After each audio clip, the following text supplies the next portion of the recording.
Taubaté. Agora nós vamos ver a aplicação prática da isca de algodão com vaselina industrial.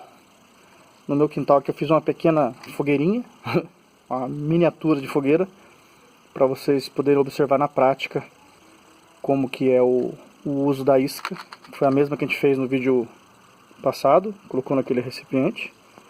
É até bom que ela fique aqui bem fechadinha, que ela vai absorvendo mais a vaselina. Vamos acender para ver o resultado. Pega um fogo bem rápido e bem consistente, né? Vocês podem ver, né? Olha o cheiro, pessoal, não é um cheiro muito bom não. Deixa eu diminuir um pouco a iluminação.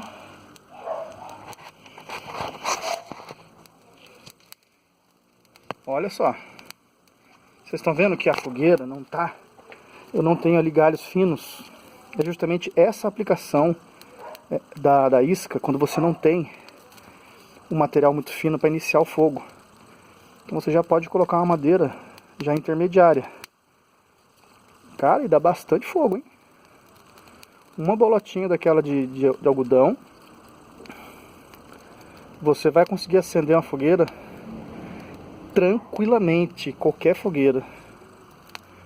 Se tiver bem molhada a madeira, você coloca uma quantidade maior de... Olha a altura do fogo. Você pode colocar uma quantidade maior de iscas, né? Cara, mas tranquilo, você consegue aí fazer uma fogueira com muita tranquilidade, tá? Olha a altura desse fogo. Parece que tem uma tocha no meio ali, ó. Pode reparar que as madeiras já pegaram fogo. Olha isso. A intensidade desse fogo.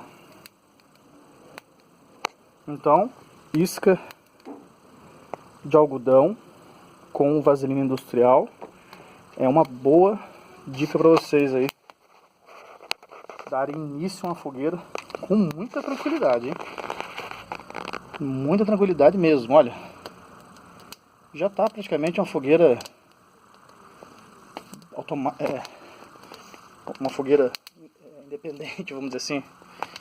Olha. Caramba, hein? Muito bom. Olha aqui, ó, dá para colocar uma madeira grossa em cima. Agora aqui vai cair tudo.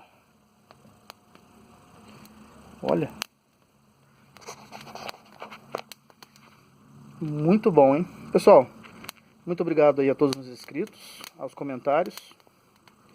Se alguém tiver alguma coisa para acrescentar aí, por favor, faça os comentários. Deixe seu like. Se inscreva no canal. E nós vamos estar desenvolvendo agora outros tipos de iscas e fazendo a aplicação prática delas também, tá bom? Muito obrigado, até o próximo vídeo aí. Forte abraço a todos.